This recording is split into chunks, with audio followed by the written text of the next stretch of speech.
사람들은 말합니다. 자식 일은 자식 일이다. 그 말이 맞다는 걸 저도 알고 있었습니다. 하지만 어느 날 경찰서에서 전화가 왔을 때 그 말은 아무 의미도 없었습니다. 선생님 명의 통장이 보이스피싱 범죄에 사용됐습니다. 그 순간 제가 붙잡고 있던 건 전화기도 아니고 의자도 아니었습니다. 아들이었습니다. 지금부터 들려드릴 이야기는 착한 아버지의 이야기가 아닙니다. 영웅의 이야기도 아닙니다. 그저 끝내 자식을 버리지 못한 한 노인의 선택에 대한 이야기입니다. 그리고 이 이야기를 끝까지 들으신다면 아마 이 질문 앞에 서게 되실 겁니다. 나라면 과연 달랐을까? 아들은 뭐 하나 오래 하지 못했습니다. 프랜차이즈, 온라인 쇼핑몰, 코인, 지인 투자. 시작은 늘 거창했고 끝은 늘 같았습니다. 아버지, 이번엔 다릅니다. 28배 처음 사업을 시작했을 때 저는 아들이 자랑스러웠습니다. 남들은 취직을 하고 월급을 받을 때 우리 아들은 자기 사업을 한다고 했습니다. 커피 프랜차이즈였습니다. 작은 점포였지만 아들은 매일 아침 일찍 나가서 밤늦게 돌아왔습니다. 아버지, 저 열심히 하고 있어요. 그 말을 들을 때마다 저는 속으로 생각했습니다. 이놈이 드디어 철이 들었구나. 하지만 6개월이 지나자 아들의 얼굴이 어두워지기 시작했습니다. 손님이 없다고 했습니다. 위치가 안 좋다고 했습니다. 본사 로열티가 너무 비싸다고 했습니다.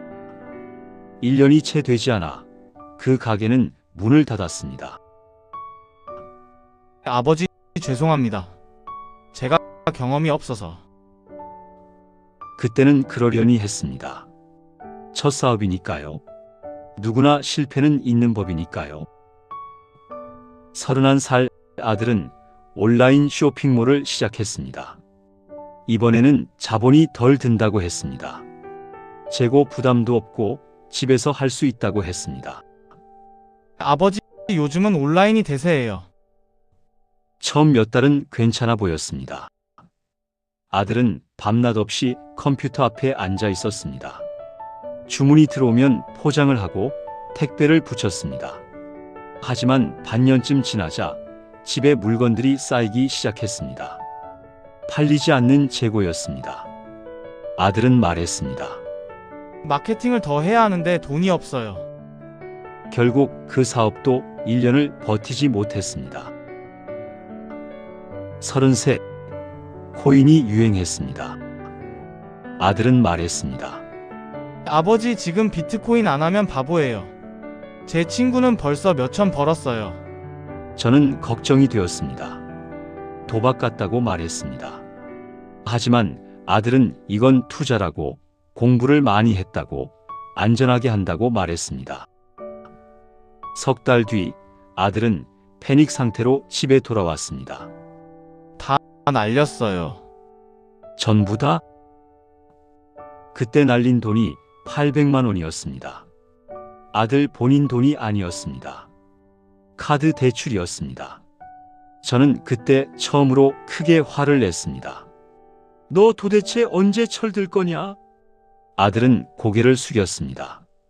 그리고 며칠 뒤 또 말했습니다. 아버지, 친구가 사업을 한다는데 저도 투자하면 수익을 나눠준대요. 공자는 이렇게 말했습니다. 군자는 말보다 행실을 본다. 하지만 저는 군자가 아니었습니다. 그저 아들이 있는 부모였습니다. 아들은 35이 되었고 저는 68이 되었습니다. 아들의 실패는 계속되었고 저의 걱정도 계속되었습니다. 처음엔 적은 돈이었습니다. 아버지, 300만 원만 빌려주세요. 한 달 안에 갚을게요. 저는 주었습니다. 아들이 다시 일어설 수 있다면 그 정도 돈은 문제가 아니었습니다. 한 달이 지났습니다. 아들은 오지 않았습니다. 2달이 지났습니다. 제가 먼저 물었습니다. 돈은 언제 줄 수 있겠니? 아버지 미안해요. 조금만 더 시간을 주세요. 3달째 아들이 다시 찾아왔습니다. 아버지, 500만 원만 더 필요해요. 이걸로 정리하면 전부 갚을 수 있어요. 저는 그때 알았어야 했습니다. 이게 끝이 아니라는 걸. 이게 시작이라는 걸. 하지만 저는 주었습니다. 아내는 반대했습니다. 여보, 그만 좀 줘요. 저 애는 끝이 없어요. 당신은 몰라. 저 애가 지금 얼마나 힘든지. 부부 사이에 금이 가기 시작한 건 그때부터였습니다. 6개월 뒤 아들은 또 왔습니다. 이번에는 1,000만 원이었습니다. 제가 사람들한테 돈을 빌렸는데 안 갚으면 큰일 나요. 저는 돈이 없다고 말했습니다. 정말로 없었습니다. 평생 모은 돈을 이미 아들에게 다 주었으니까요. 그럼 보증을 서주세요. 제가 대출을 받아야 해요. 아내는 울었습니다. 안 돼요. 절대 안 돼요. 하지만 저는 은행에 갔습니다. 아들과 함께 보증을 섰습니다. 2,000만 원. 대출금은 아들 손에 들어갔고 3달 뒤 아들은 연락이 끊겼습니다. 은행에서 전화가 왔습니다. 선생님, 대출금 연체되었습니다. 빨리 입금하세요. 아들을 찾을 수 없었습니다. 전화를 받지 않았습니다. 문자도 읽지 않았습니다. 저는 연금으로 조금씩 갚기 시작했습니다. 한 달에 50만 원씩 3년이 걸렸습니다. 그 3년 동안 집안 공기가 달라졌습니다. 아내는 말수가 줄었습니다. 저는 잠이 오지 않았습니다. 밤마다 천장을 보며 생각했습니다. 내가 뭘 잘못한 걸까? 어디서부터 잘못된 걸까? 아들을 너무 사랑한 게 잘못일까요? 아니면 너무 믿은 게 잘못일까요? 돈을 갚는 동안 아들은 가끔 나타났습니다. 특별한 날에만요. 명절이나 제 생일 같은 날에만요. 와서는 말했습니다. 아버지, 죄송해요. 제가 곧 다 갚아드릴게요. 하지만 그 말은 한 번도 지켜진 적이 없었습니다. 어느 순간 아들은 신용불량자가 되었습니다. 은행에서도 저축은행에서도 카드사에서도 돈을 빌릴 수 없는 사람이 되었습니다. 그때 아들의 나이가 39이었습니다. 아내가 말했습니다. 이제 그만 포기해요. 우리가 할 수 있는 건 다 했어요. 하지만 저는 알았습니다. 부모는 절대 자식을 포기할 수 없다는 걸. 1년 만에 아들이 다시 찾아왔습니다. 41살이 된 아들은 많이 늙어 있었습니다. 머리에 흰머리가 섞여 있었고 얼굴에는 깊은 주름이 패여 있었습니다. 아버지, 현관 앞에 선 아들을 보는 순간 제 가슴이 무너져 내렸습니다. 그래요. 이 사람이 제 아들입니다. 실패만 거듭한 아들이고 부모 돈을 다 날린 아들이고 신용불량자가 된 아들이지만 그래도 제 아들입니다. 들어와라. 아들은 한참을 말을 못했습니다. 거실 소파에 앉아서 고개만 숙이고 있었습니다. 말해봐라. 무슨 일이냐? 저 이번엔 진짜로 끝내보고 싶어요. 또 그 말이었습니다. 그 말을 저는 지난 15년 동안 몇 번이나 들었는지 모릅니다. 뭘 하려고? 지인이 소개해준 일이 있어요. 물류 관련 일인데 시스템이 잘 돼 있어서 실패할 확률이 없대요. 저는 한숨을 쉬었습니다. 돈이 필요하구나. 아니요. 돈은 제가 알아서 할게요. 그게 아니라 아들은 조심스럽게 말을 이었습니다. 통장이 필요해요. 통장? 네, 거래 통장이요. 근데 제 명의로는 아무것도 안 돼요. 신용불량자라서. 그 순간 제 머릿속에 경보음이 울렸습니다. 위험하다. 이건 위험하다. 하지만 아들의 얼굴을 보았을 때 저는 차마 거절할 수가 없었습니다. 아들의 눈에는 간절함이 가득했습니다. 마지막 기회를 달라는 듯한, 이번만 믿어달라는 듯한 눈빛이었습니다. 아버지, 제발요. 이번이 정말 마지막이에요. 저도 이제 40이 넘었잖아요. 평생 이렇게 살 수는 없어요. 아내가 부엌에서 나왔습니다. 안 돼요. 절대 안 돼요. 아내는 아들을 향해 소리쳤습니다. 너 지금까지 우리한테 얼마나 피해를 줬는지 알아? 이제 그만 좀 해. 아들은 고개를 더 숙였습니다. 저는 아내를 진정시켰습니다. 당신 진정해요. 무슨 진정을 해요? 여보, 정신 차려요. 저 애는 변하지 않아요. 맞는 말이었습니다. 아내의 말이 100번 맞는 말이었습니다. 하지만 저는 아들을 보았습니다. 28부터 41살까지 13년을 실패만 해온 제 아들을 보았습니다. 그리고 생각했습니다. 이게 마지막 기회라면, 이번에 성공하면, 이 아이가 드디어 일어설 수 있다면, 저는 알았습니다. 위험하다는 걸, 불안하다는 걸, 또 실패할 거라는 걸. 그럼에도 저는 말했습니다. 알았다. 내일 은행에 가자. 다음 날 저는 아들과 함께 은행에 갔습니다. 평생을 거래한 은행이었습니다. 직원들도 저를 알았고 저도 직원들을 알았습니다. 창구에 앉자 젊은 직원이 물었습니다. 어떤 업무를 도와드릴까요? 통장을 하나 만들려고 합니다. 네, 어떤 용도의 통장이신가요? 저는 잠시 멈췄습니다. 뭐라고 말해야 할까요? 아들 사업 때문이라고 해야 할까요? 아니면 그냥 개인 용도라고 해야 할까요? 옆에 앉은 아들이 작게 말했습니다. 사업 자금이라고 하세요. 사업 자금입니다. 직원은 서류를 내밀었습니다. 저는 서류에 서명을 했습니다. 제 이름으로 된 새 통장이 만들어졌습니다. 통장을 받아들었을 때 통장이 평소보다 무겁게 느껴졌습니다. 은행을 나오면서 아들이 말했습니다. 아버지, 감사합니다. 이번엔 꼭 성공해서 보답하겠습니다. 저는 고개를 끄덕였습니다. 하지만 가슴 한구석이 무너져 내리는 느낌이었습니다. 노자는 말했습니다. 이미 한 발을 잘못 디디면 그 뒤는 걷는 것이 아니라 버티는 것이다. 저는 그날부터 버티기 시작했습니다. 통장을 아들에게 건넨 뒤로 저는 밤마다 잠을 이룰 수 없었습니다.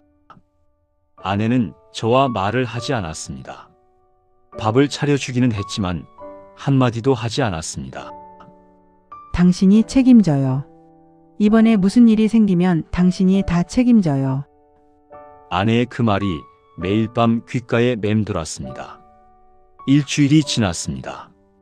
아들한테서 연락이 없었습니다. 2주일이 지났습니다. 여전히 연락이 없었습니다. 저는 아들에게 전화를 걸었습니다. 통장은 잘 쓰고 있니? 네, 아버지. 잘 되고 있어요. 걱정 마세요. 하지만 아들의 목소리는 어딘가 불안해 보였습니다. 한 달이 지났습니다. 어느 날 저녁 저는 은행 앱을 통해 그 통장을 확인해 보았습니다. 입출금 내역이 엄청났습니다. 하루에도 몇십 건씩 돈이 들어왔다가 나갔습니다. 100만 원, 200만 원, 500만 원 단위로 돈이 움직이고 있었습니다. 저는 아들에게 전화를 걸었습니다. 야, 이게 뭐냐? 통장에 돈이 이렇게 많이 움직이는 게 정상이냐? 그게 거래처가 여러 군데라서요. 걱정 마세요. 전화를 끊고 나서도 불안감은 가시지 않았습니다. 그리고 사흘 뒤 전화가 왔습니다. 오후 2시쯤이었습니다. 모르는 번호였습니다. 저는 전화를 받았습니다. 여보세요? 선생님, 서초경찰서 금융범죄수사팀입니다. 그 순간 제 심장이 멎는 것 같았습니다. 선생님 명의 통장이 보이스피싱 범죄에 사용됐습니다. 내일 오전 10시까지 서초경찰서로 출석해주세요. 전화기를 든 제 손이 떨렸습니다. 그게 무슨 말씀이신지. 자세한 건 내일 조사 때 설명드리겠습니다. 꼭 출석해주시기 바랍니다. 전화가 끊겼습니다. 저는 한참을 그 자리에 서 있었습니다. 보이스피싱, 대포통장, 범죄. 아들에게 전화를 걸었습니다. 받지 않았습니다. 다시 걸었습니다. 여전히 받지 않았습니다. 10번을 걸었지만 아들은 전화를 받지 않았습니다. 저는 그날 밤 한숨도 자지 못했습니다. 다음 날 아침 저는 경찰서로 갔습니다. 조사실은 춥고 딱딱했습니다. 선생님, 이 통장 아시죠? 형사는 통장 사본을 내밀었습니다. 제 이름이 적혀 있었습니다. 네, 제 통장입니다. 이 통장이 보이스피싱 조직에 사용됐습니다. 최근 한 달간 약 3억 원의 돈이 이 통장을 통해 세탁됐습니다. 3억 원. 그 숫자가 믿기지 않았습니다. 저는 아무것도 모릅니다. 그냥 통장만 만들었을 뿐이에요. 그럼 누가 이 통장을 사용했습니까? 저는 입을 다물었습니다. 형사는 계속 물었습니다. 선생님, 혹시 이 통장을 다른 사람에게 빌려주셨습니까? 선생님, 사실대로 말씀하셔야 합니다. 거짓말하시면 더 큰 처벌을 받으실 수 있습니다. 저는 고개를 숙였습니다. 형사는 한숨을 쉬었습니다. 그리고 파일을 하나 꺼냈습니다. 사실 저희는 이미 다 알고 있습니다. CCTV에도 찍혀 있고 목격자도 있습니다.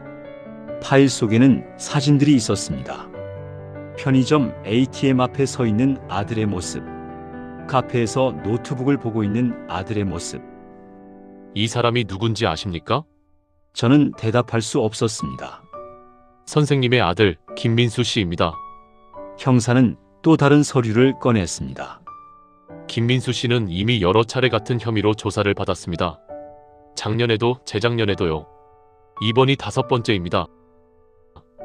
5번째. 저는 몰랐습니다.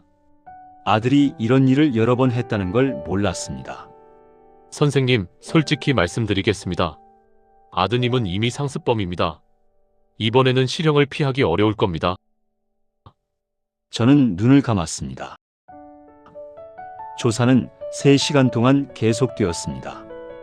형사는 반복해서 물었습니다. 통장을 누가 관리했습니까? 통장을 만든 목적이 뭡니까?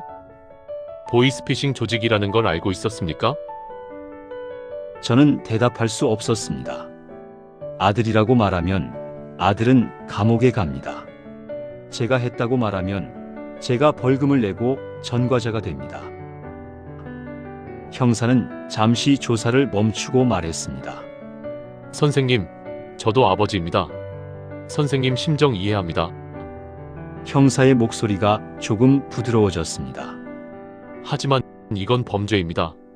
심각한 범죄예요. 이 통장 때문에 피해를 입은 사람들이 수십 명입니다. 노인분들이 평생 모은 돈을 다 잃었어요. 저는 고개를 들 수 없었습니다. 사실대로 말씀하시면 선생님은 책임을 면할 수 있습니다. 통장을 빌려준 것만으로는 큰 처벌을 받지 않으세요. 하지만 거짓말을 하시면 형사는 잠시 말을 멈췄습니다. 아드님에게 책임이 갑니다. 그리고 이번에는 정말 실형입니다. 최소 2년은 감옥에 가실 겁니다. 2년. 감옥? 저는 아들의 얼굴을 떠올렸습니다. 28살에 처음 사업을 시작했을 때의 반짝이던 눈, 30살에 실패하고 돌아왔을 때의 수척한 얼굴, 35살에 신용불량자가 되었을 때의 절망, 40살에 다시 찾아왔을 때의 간절함. 실패로만 채워진 인생. 이미 바닥까지 간 삶. 그 아들이 감옥에 간다면? 2년 뒤에 나온다면? 43이 된 아들은 어떤 모습일까요? 전과자가 된 아들은 어떻게 살까요? 저는 알았습니다. 아들의 인생이 완전히 끝난다는 걸. 장자는 말했습니다. 참으로 아는 자는 말하지 않고 말하는 자는 참으로 알지 못한다. 저는 말하지 않기로 결정했습니다. 형사님, 네, 말씀하세요. 제가 관리했습니다.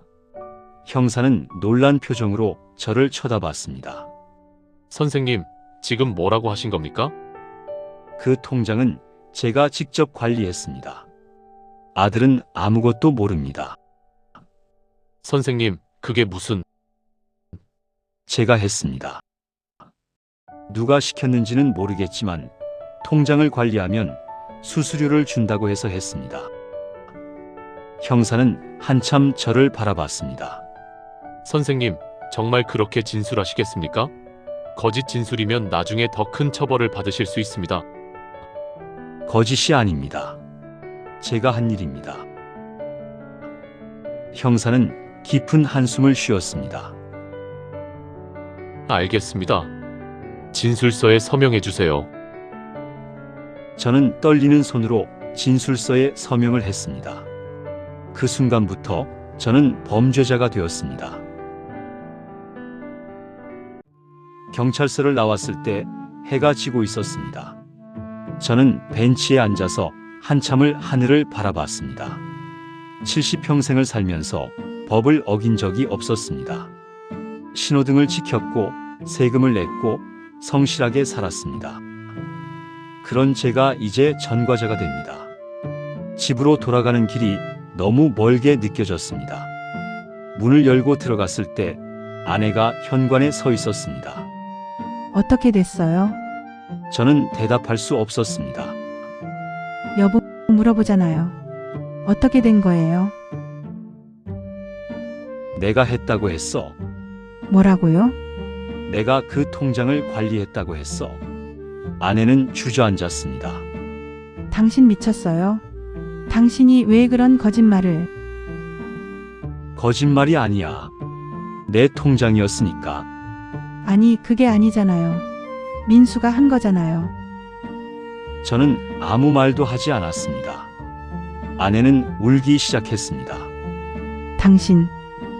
당신은 대체 왜 그래요? 왜 저애 때문에 당신 인생을 망치는 거예요? 저도 알고 싶었습니다. 왜 이러는지. 하지만 저는 알았습니다. 이게 부모라는 걸. 한 달 뒤 법원에서 판결이 나왔습니다. 벌금 300만 원, 집행유예 1년, 전과 1범. 저는 70평생을 살면서 처음으로 범죄자가 되었습니다. 주변 사람들이 알게 되었습니다. 김 선생님이 보이스피싱에 연루됐대요. 그 나이에 무슨 일을 한 거래요? 돈이 그렇게 필요했나? 복지관에도 갈 수 없었습니다. 얼굴을 들 수 없었습니다. 평생 알고 지내던 친구들도 하나둘 연락이 끊겼습니다. 아내는 매일 울었습니다. 당신 때문에 우리가 동네에서 어떻게 살아요? 창피해서 밖에도 못 나가겠어요. 저는 사과할 수밖에 없었습니다. 하지만 후회는 하지 않았습니다. 아들은 풀려났습니다. 경찰 조사를 한 번 받고 혐의 없음으로 종결되었습니다. 아들한테서 전화가 왔습니다. 아버지, 제가 뭐라고 말씀드려야 할지. 아니다. 전화 끊어라. 아버지, 정말 죄송합니다. 제가 정말... 내가 미안해할 필요 없다.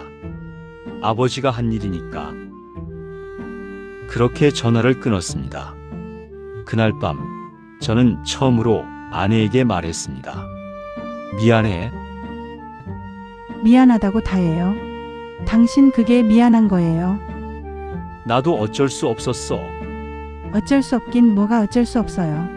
당신이 거절하면 되는 거잖아요. 아내의 말이 맞았습니다. 하지만 저는 알았습니다. 부모는 자식 앞에서 결코 합리적일 수 없다는 걸. 판결이 난 후 6개월이 지났습니다. 저는 집 밖으로 잘 나가지 않았습니다. 사람들을 마주치는 게 두려웠습니다. 아들은 가끔 전화를 했습니다. 하지만 저는 받지 않았습니다. 왜 전화를 안 받아요? 아내가 물었습니다.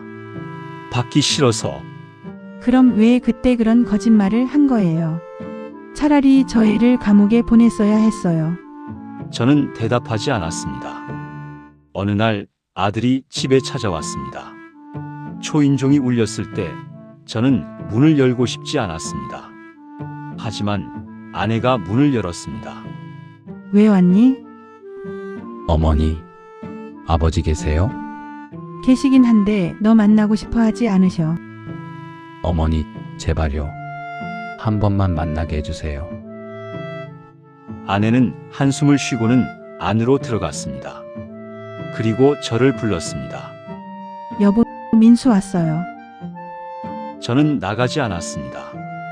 여보, 결국 저는 거실로 나갔습니다. 아들이 현관에 서 있었습니다. 깡마른 얼굴에 눈이 충혈되어 있었습니다. 아버지, 왜 왔냐? 아버지 죄송합니다. 정말 죄송합니다. 그래, 이제 그만 가라. 아버지, 제가 정말 잘못했어요. 제가 아버지 인생을 망쳤어요. 저는 고개를 돌렸습니다. 너 때문이 아니다. 내가 선택한 거다. 아니에요. 저 때문이에요. 제가 평생 아버지한테 짐만 됐어요. 아들은 울기 시작했습니다. 40이 넘은 아들이 거실 바닥에 주저앉아서 울었습니다. 아버지, 제가 어떻게 해야 해요? 제가 어떻게 살아야 해요? 저는 한참을 아들을 내려다봤습니다. 그리고 처음으로 입을 열었습니다. 민수야, 네, 아버지. 다시는 나를 믿지 마라. 아들은 고개를 들었습니다. 네, 다시는 아버지를 믿지 마. 아버지한테 기대지도 마. 아버지한테 도움을 청하지도 마. 아버지. 대신 저는 아들의 눈을 똑바로 쳐다봤습니다. 내 인생을 한 번만 제대로 살아라. 실패해도 좋다. 힘들어도 좋다.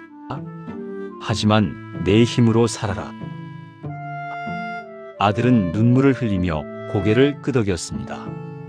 이제 가라. 아버지. 가라고 했다. 아들은 일어섰습니다. 그리고 현관 쪽으로 걸어갔습니다. 문을 나서기 직전 아들이 뒤돌아봤습니다. 아버지, 사랑합니다. 저는 대답하지 않았습니다. 문이 닫혔습니다. 아내가 말했습니다. 잘했어요. 이제라도 그렇게 말해준 거 잘한 거예요. 저는 고개를 끄덕였습니다. 하지만 가슴 한구석이 무너져 내렸습니다.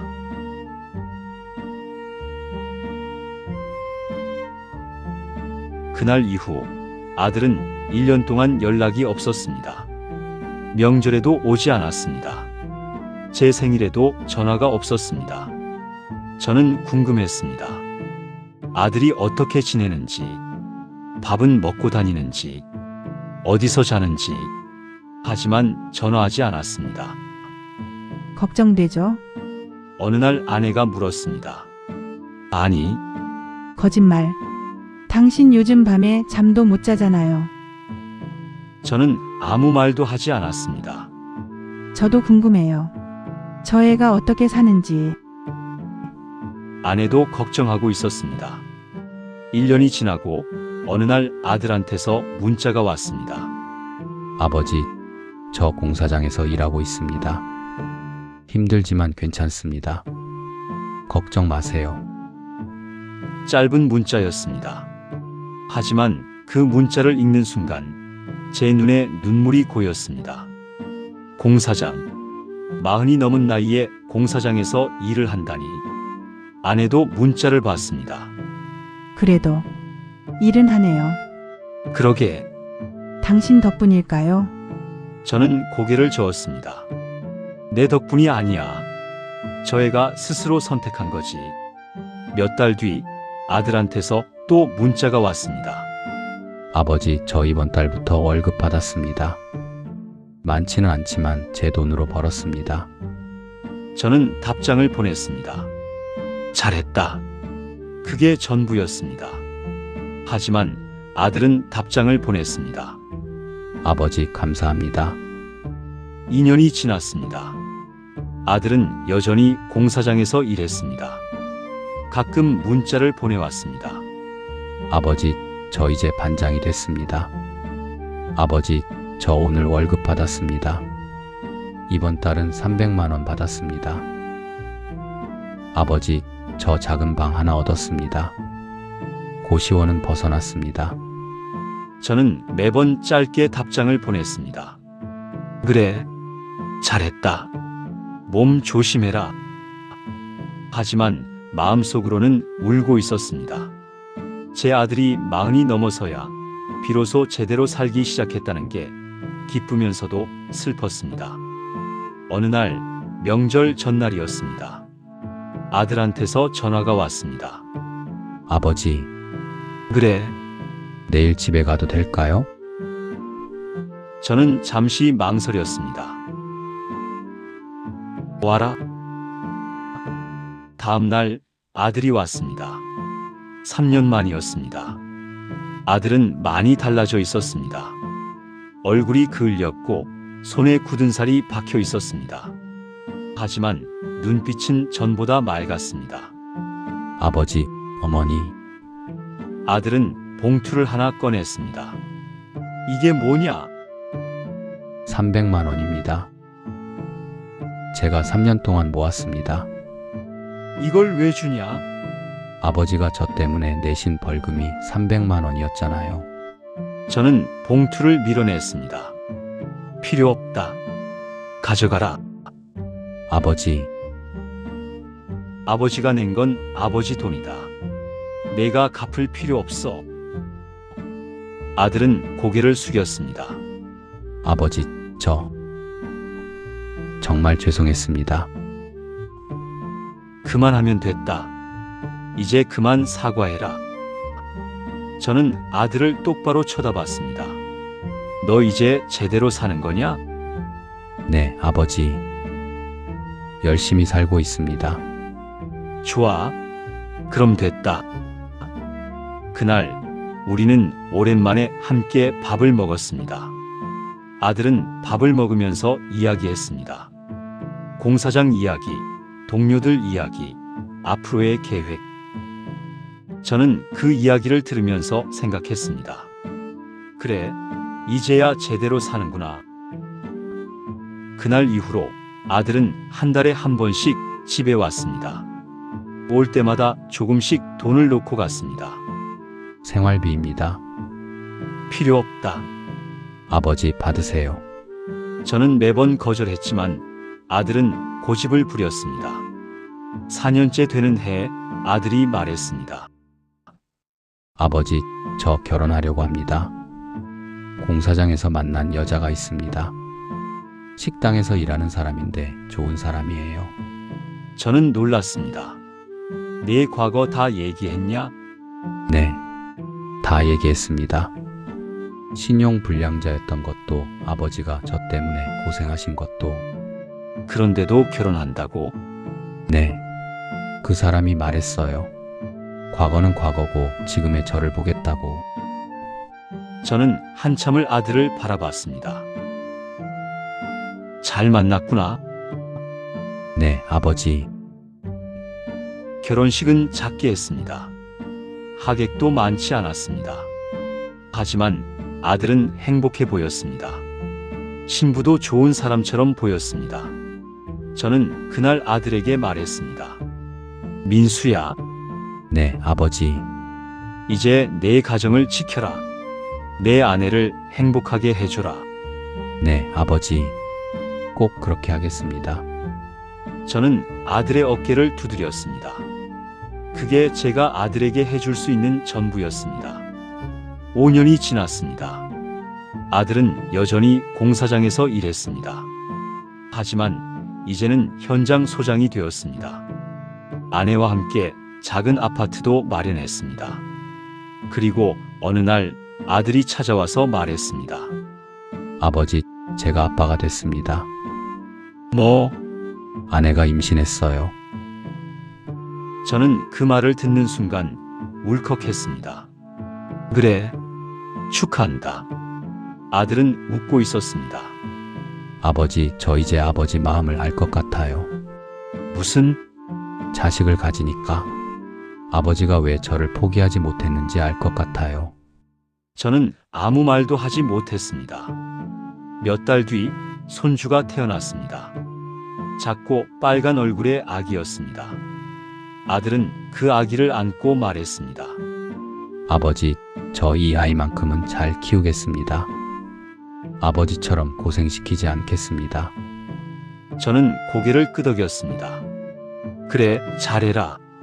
하지만 마음속으로는 생각했습니다. 자식 일은 부모 마음대로 되는 게 아니란다. 7년이 지났습니다. 저는 이제 78이 되었습니다. 아들은 50에 가까워졌습니다. 저는 여전히 전과자입니다. 지역 복지관에서 봉사활동을 하려고 했을 때 거절당했습니다. 죄송합니다. 범죄 경력이 있으신 분은 봉사활동을 하실 수 없습니다. 은행에서 대출을 받으려고 했을 때도 문제가 생겼습니다. 선생님, 금융 범죄 전력이 있으시네요. 대출이 어렵습니다. 저는 그때마다 생각합니다. 이게 내가 선택한 삶이구나. 후회는 하지 않습니다. 하지만 가끔 밤에 잠이 오지 않을 때면 생각합니다. 다른 선택을 할 수도 있었을까? 아들을 감옥에 보냈더라면 지금 어땠을까? 그때 냉정하게 거절했더라면 지금은 어땠을까? 하지만 곧 알게 됩니다. 저는 그렇게 할 수 없었다는 걸.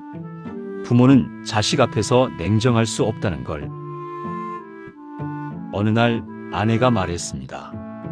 여보, 당신 그때 선택 후회해요. 아니, 거짓말. 당신 가끔 한숨 쉬잖아요. 후회는 안 해. 다만, 저는 말을 멈췄습니다. 다만 아쉽긴 해. 내가 조금 더 일찍 그 애를 바로잡았더라면 좋았을 텐데. 아내는 고개를 끄덕였습니다. 그건 저도 마찬가지예요. 우리 둘 다 책임이 있어요. 당신 잘못은 아니야. 아니에요.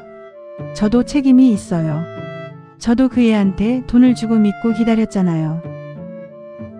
우리는 한참을 말없이 앉아 있었습니다. 그래도 지금은 괜찮아요. 아내가 말했습니다. 저 애 이제 제대로 사는 것 같아요. 아이도 있고 가정도 있고. 그래, 우리가 그렇게 만든 거예요. 그럴까? 그럼요. 당신이 그때 저 애 대신 죄를 뒤집어 쓰지 않았으면 저 애는 감옥에서 완전히 망가졌을 거예요. 저는 고개를 끄덕였습니다. 맞는 말이었습니다. 사람들은 이 이야기를 듣고 묻습니다. 왜 자식을 대신해 죄를 뒤집어 썼냐고, 왜 그렇게까지 해야 했냐고. 저는 대답합니다. 부모니까요. 단지 부모니까요.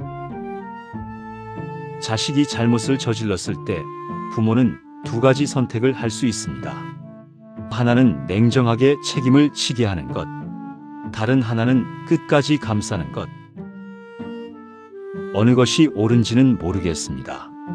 하지만 저는 후자를 선택했습니다. 왜냐하면 저는 알았으니까요. 아들이 감옥에 간다면 그 아이의 인생은 정말로 끝난다는 걸. 40이 넘어서 감옥에 갔다가 나온 사람이 어떻게 살겠습니까? 전과가 5개나 되는 사람이 어떻게 다시 일어서겠습니까? 저는 그걸 감당할 수 없었습니다. 제 아들이 완전히 무너지는 걸 볼 수 없었습니다. 사람들은 말합니다. 그건 진짜 사랑이 아니라 과잉보호다. 자식을 망치는 거다. 냉정해야 한다. 맞는 말입니다. 전부 맞는 말입니다. 하지만 부모는 그렇게 할 수 없습니다. 머리로는 알지만 가슴이 허락하지 않습니다. 그게 제가 선택한 삶입니다. 저는 지금도 가끔 생각합니다. 나는 옳은 선택을 한 걸까? 대답은 모르겠습니다. 하지만 이것만은 압니다. 저는 아버지였고 아버지는 자식을 버릴 수 없다는 것을 어떤 사람들은 이해하지 못할 겁니다. 자식이 그렇게 망가졌는데 왜 포기하지 않았냐고 물을 겁니다. 하지만 자식을 가진 사람이라면 압니다. 부모는 자식을 포기할 수 없다는 걸. 자식이 아무리 잘못을 저질러도, 아무리 실망시켜도, 아무리 상처를 줘도 부모는 끝내 자식을 놓을 수 없다는 걸. 그게 우리 부모들의 숙명입니다. 그게 우리 부모들의 짐입니다. 그게 우리 부모들의 사랑입니다. 아들은 지금 50을 바라보고 있습니다. 저는 80을 바라보고 있습니다. 아들은 이제 제대로 살고 있습니다. 저는 전과자로 살고 있습니다. 하지만 후회는 하지 않습니다. 왜냐하면 제 선택 덕분에 아들이 다시 일어섰으니까요. 제 희생 덕분에 아들이 가정을 꾸렸으니까요. 제 사랑 덕분에 아들이 아버지가 되었으니까요. 그걸로 충분합니다. 부모는 자식의 성공을 위해 자신을 희생할 수 있습니다. 부모는 자식의 미래를 위해 자신의 과거를 지울 수 있습니다. 부모는 자식의 행복을 위해 자신의 행복을 포기할 수 있습니다. 그게 부모입니다. 어떤 사람들은 저를 어리석다고 할 겁니다. 어떤 사람들은 저를 무책임하다고 할 겁니다. 어떤 사람들은 저를 바보라고 할 겁니다. 다 맞는 말입니다. 저는 어리석은 아버지였습니다. 저는 무책임한 아버지였습니다. 저는 바보 같은 아버지였습니다. 하지만 저는 끝까지 아버지였습니다. 그것만은 변하지 않았습니다. 자식은 부모에게 평생의 짐입니다. 자식은 부모에게 평생의 책임입니다. 자식은 부모에게 평생의 아픔입니다. 하지만 동시에 자식은 부모에게 평생의 사랑입니다. 그 사랑 때문에 부모는 어떤 짐도 질 수 있습니다. 그 사랑 때문에 부모는 어떤 책임도 감당할 수 있습니다. 그 사랑 때문에 부모는 어떤 아픔도 견딜 수 있습니다. 저는 이제 알았습니다. 부모의 사랑은 조건이 없다는 걸. 자식이 잘하든 못하든, 성공하든 실패하든 효자든. 만약 그날 여러분이 그 아버지였다면 아들의 이름을 말했겠습니까? 아니면 침묵했겠습니까? 여러분의 이야기를 들려주세요. 여러분이 남겨주신 댓글로 더 많은 이야기를 함께 나눌 수 있습니다. 오늘도 긴 이야기 끝까지 들어주셔서 감사합니다.